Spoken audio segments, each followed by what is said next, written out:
Un saludo especial para todos. Hola, bienvenidos a Adelante Tigres. Bienvenidos a todos. It's my pleasure to welcome you back to Princeton for Adelante Tigres. Bienvenidos a Adelante Tigres. Adelante Tigres. These alumni conferences have been important ways for Princeton to reflect on its past, to reflect on what we've done right, and to reflect on what we've done wrong, and to understand what it is that we need to do going into a complicated future to be an even better and more welcoming and inclusive place than we've been in the past.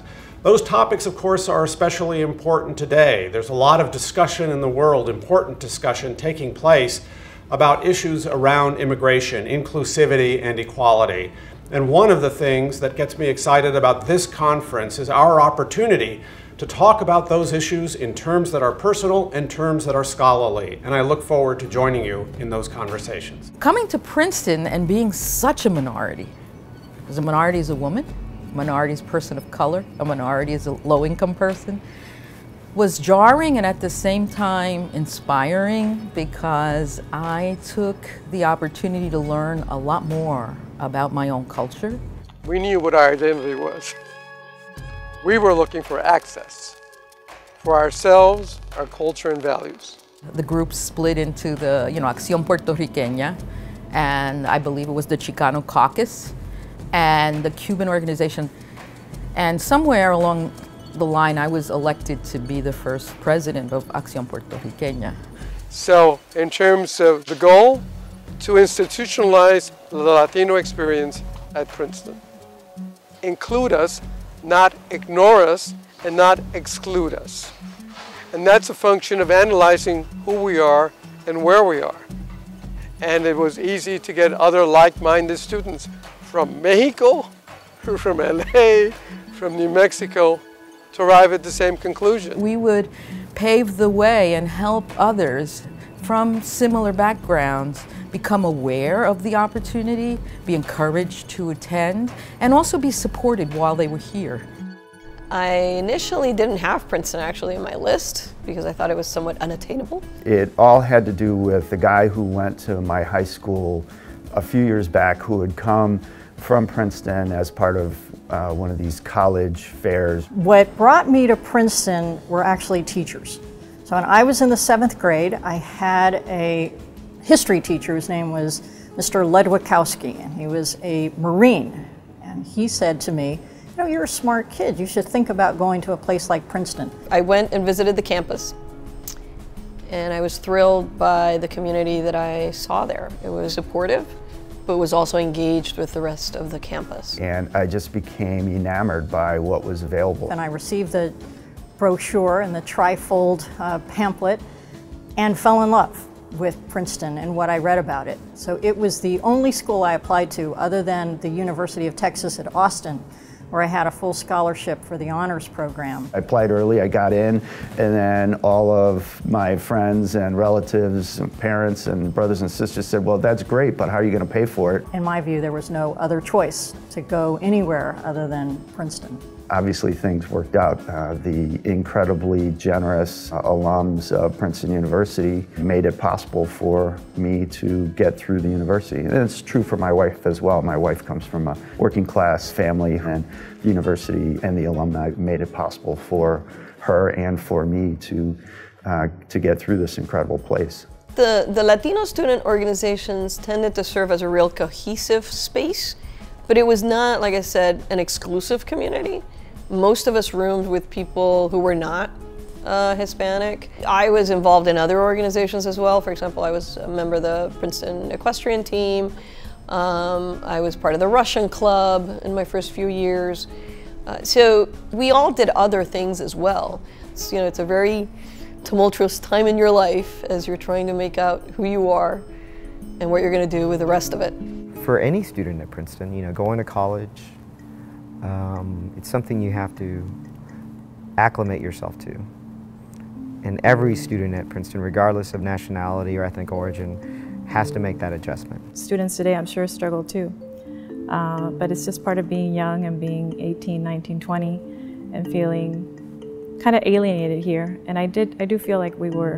In the fall of 1995, there was a call for students who were interested in ethnic studies, what we had identified at the time as Latino and Asian American studies, to attend a meeting at the Third World Center. And it was a pretty active, lively discussion on what we needed to do as a community to ensure that we made progress with these two programs, these two initiatives. So as a result of that meeting, a suggestion was made that we think about the idea of a sit-in. We proceeded to set a date for the sit-in, and 17 of us gathered and walked into Nassau Hall, and that's where we spent the day and a half voicing our concerns. At the end of the sit-in, the students who were working as the negotiators met with the administration and felt that their needs, their specific concerns were addressed. The university made a commitment to allocate funds for professorships in the areas of Latino and Asian American studies, and also allocated funds to develop curriculum in those two areas. We had strong leaders at the time of the student organizations. They wanted to have a Latino studies program where they could at least earn a certificate. The importance of the intellectual domain, asking the questions, not let's compare Latinos to whites, blacks, and others, which is an important exercise, but what can we learn about labor markets by studying Latinos? What can we learn about language acquisition by studying bilingualism? What can we learn about education systems and how they are not operating effectively by studying Latinos? That's a different way of phrasing and posing the questions, which is what I try to do, rather than saying, oh, it's our turn, let's add another column to the comparison. Adelante means, forward, onward. I think it's an important opportunity to see where the university is, because the university is an institution that continues to grow, develop, and change. And whatever the alumni got out of it, they still have an opportunity to give back and call and forge the next generation. The students who come here are second to none when we think about the big distribution and of possibilities and opportunities. And to participate in shaping that, I think, is a phenomenal opportunity. As a graduate student, being a Latino, the experience is fundamentally different than as an undergraduate. And there's a few reasons why that's the case. The biggest one is we're older. We have more life experiences. Our priorities are completely different. It was great to join other international students coming from everywhere in the world with their own stories, with their own lives, with their own vision, with their own experience. Getting to know everybody in my class and maintaining those friendships has been just one of the best blessings in life. Sorry, I get all choked up when I talk about Princeton.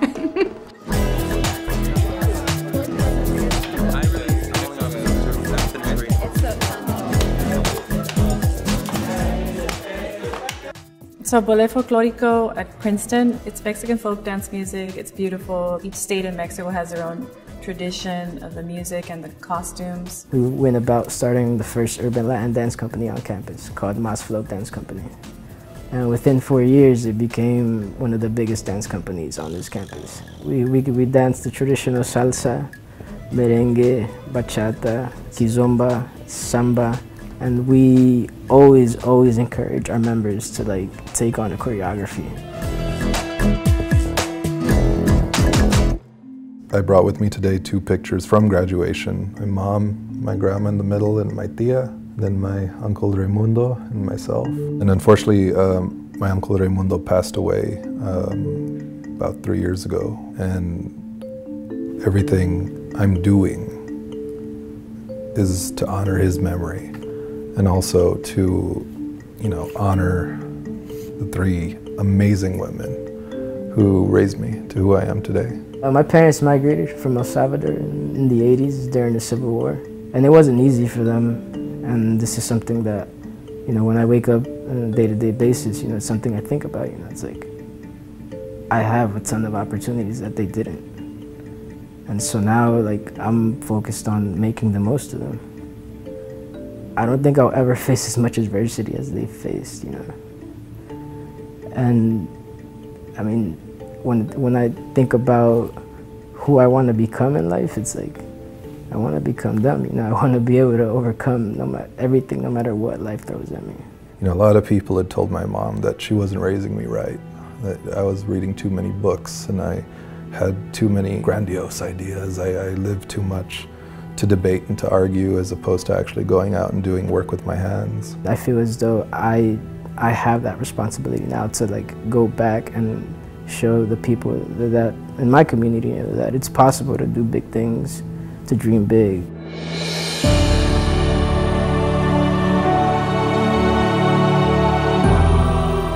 I am happy to be here. I'm honored to be in this ceremony. What stood out to me were the diverse, vibrant, interconnected communities from which Princeton was formed and which have shaped my time here. I first became involved in ALPA, which is the Association of Latino Princeton Alumni. It's been about 7-8 years. We started to put a working board together and having elections and reconnecting with alums, fellow alums, and the current students here. And actually that helped me understand that I am a Princetonian. I do think it's important for alumni and for students to know that there are Latino alumni on the board of trustees. When the alumni elected me university trustee, I think I was in a state of shock that I was actually coming back to Princeton as a trustee. I was amazed that a Mexican-American kid from San Antonio, Texas, could ever come back to a place like Princeton and be trustee. I was incredibly humbled to be offered that position of trust. I'm very grateful to Sonia Sotomayor, who was here when I was here and who told me when my daughter was going to come here that I shouldn't let anybody else bring her. She wanted to bring her here. And a year or two ago, she told a story at Alumni Day. One of my most joyous moments of my life was helping Margarita bring her daughter, Marisol, to Princeton. It was that moment of separation from your child. And so to have a friend, a dear friend who had been here with me, who was very proud and happy that my daughter was coming, who had actually brought her things to the campus, and then sat with me as I sort of sniffled when I walked away and realized that my little girl was now a college student, was really very, very sweet. I was very moved to see Sonia Sotomayor's quote engraved in the middle of campus greens in front of Nassau Hall. That to me is emblematic of what this conference means and what it's going to allow Latino alumni to do. Princeton in the nation's service, in the service of all nations, and in the service of humanity, one person and one act at a time.